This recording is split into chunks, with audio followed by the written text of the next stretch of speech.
माता का काम सिर्फ तुम्हारे भूत प्रेत राक्षस को मारना नहीं है। माता तुम्हारे सातों चक्रों की सातों इंद्रियों में, एस्ट्रली भी फिजिकली। उस किताब को तो पढ़ो जिसमें सब कुछ लिखा हुआ है। तो माता के स्वरूप को तो जानो, जहाँ पे वो पूरा माता का वो पूरा वो एक्सप्रेस एक्सप्रेस किया हुआ है। क्या नाम है उसका, ललिता सहस्त्रनाम है। उसमें से एक है वो। मतलब माता की पूरी physical body, astral body, power के बारे में बात की गई है। वो है संस्कृत में, लेकिन उसको इंग्लिश में, हिंदी में पढ़ो तो सही। तो अगली बार जब उसको सुनोगे तो तुमको समझ में आएगा यार कि मैं क्या सुन रहा हूँ।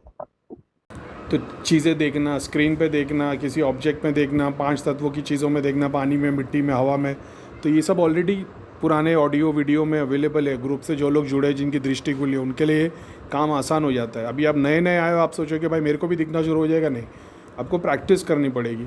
लेकिन मेरा वही है ना कि मैंने हमेशा सिद्धियों से कम इंद्रियों से ज़्यादा काम किया हो। इंटेंसिटी मतलब अपनी बॉडी की जो इंद्रिया है, 7 इंद्रिया है, जैसे आज्ञा चक्र की इंद्रिय है, तो मैं 10-10 घंटे तक आज्ञा चक्र पे ध्यान लगा रहा हूँ, सर भी दुख रहा है, कोशिश भी कर रहा हूँ। तो मतलब ये सब किया है, इसलिए वहाँ तक पहुँचा हूँ। तो विभूति खा के, जड़ी बूटी खा के नहीं मिला ये सब। तो ठीक है, इंद्रियों पे काम कैसे करते हैं तो मैंने कई बार बताया। ललिता सहस्त्रनामा पे मैं ये करता था, कुंडलिनी ध्यान करता था बहुत बार, 3-3 घंटे 6-6 घंटे तक खाली ललिता सहस्त्रनामा चलते रहता था। मैं उसको पढ़ता भी था ताकि मेरे को समझ में आए कि जो ऑडियो में चल रहा है वो क्या है। मैं स्क्रीन पे उसको लगा देता था और मैं ललिता सहस्त्रनामा चल रहा होता था और मैं पढ़ता था कि उसकी मीनिंग क्या है। मैंने ऐसे भी प्रैक्टिस की है, लेकिन उसका बॉडी के ऊपर, फिजिकल बॉडी पे बहुत इफेक्ट पड़ता। तो ऐसा कुछ नहीं कि छुपा के रखा है, हमेशा से बताया। लोग बोलते थे करीम भाई के पास सिद्धियाँ कैसे आ जाती है, क्योंकि फिज़िकल बॉडी उतनी हैबिचुअल हो गई है चीज़ों को ये करने की, क्या बोलते हैं ना, ग्रास्प करने की। तो इसलिए वो एक्सेस जल्दी मिल जाता था, ऐसा है। और जितना ज़्यादा लॉन्गिंग लाओगे, जितना ज़्यादा घंटे ड्यूरेशन दोगे, उतनी दूर की और उतनी मतलब बड़ी बड़ी सिद्धियाँ, बड़ी बड़ी सूक्ष्म चीज़ें दिखाने वाली चीज़ें मिलेगी, ऐसा है।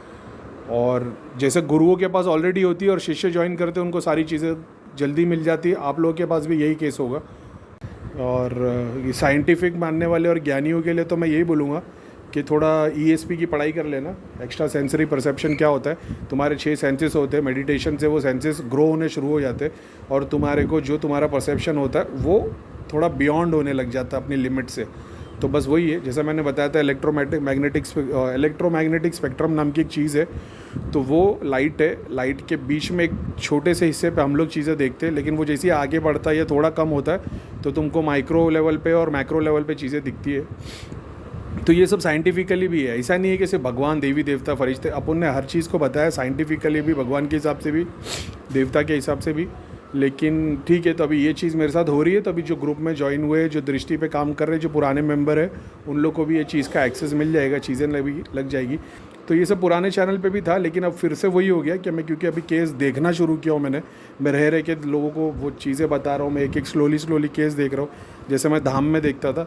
तो बस वही सारे फिर से मतलब मेरे पुराने दरवाजे खुलने लग गए, ऐसा हो गया। क्योंकि मैं इतने टाइम से धाम में प्रैक्टिस नहीं करता हूँ, तो मैं बिल्कुल भी किसी को चेक नहीं करता, सब बंद करके रखा था। बहुत बार कुछ चीज़ें दिख भी जाती है तो मैं आगे चक्र पे ध्यान लगा के बंद कर देता हूँ, क्योंकि मैंने ये जाना है, ये एक्सपीरियंस किया है कि जितना मैंने सिद्धियों को त्यागा ना, मेरे को भगवान ने उससे 1000 गुना ज़्यादा बढ़ा के दिया है। तो मैं 1 लोटे पानी को समंदर समझ रहा था, और मैंने वो जब 1 लोटा पानी त्याग दिया तो उसने वो समंदर दे दिया कि अब सब लोटा भर रहे उससे। तो मैं उसी में बहुत स्ट्रॉन्ग बिलीफ है मेरा, इसलिए बहुत सारी ऐसी कलरफुल स्क्रीन भी आती, कुछ भी आती, परी आती। अभी इसके पहले भी कुछ स्क्रीन आई थी, अभी उड़ते हुए घोड़े किसी के पास में आए थे, बहुत अच्छे लोग दर्शन कर रहे थे उन लोग। ये क्या नाम है, वो पानी में देखने वाली एक आ गई थी। तो वो तो कुछ ना कुछ आते रहता है, लेकिन वही है, अब मैं ध्यान करने नहीं बैठता। मैं ध्यान करूँगा तो और प्रोग्रेस होगी, लेकिन ये लोगों के केस देख रहा था, ये चीज़ें आने लग गई। तो अभी जो पेड ग्रुप में है, या लोग जो ऑलरेडी दृष्टि धाम से मेरे से जुड़े हुए, वो लोग भी देखेंगे तो उनको भी चीज़ें दिखने लग जाएगी।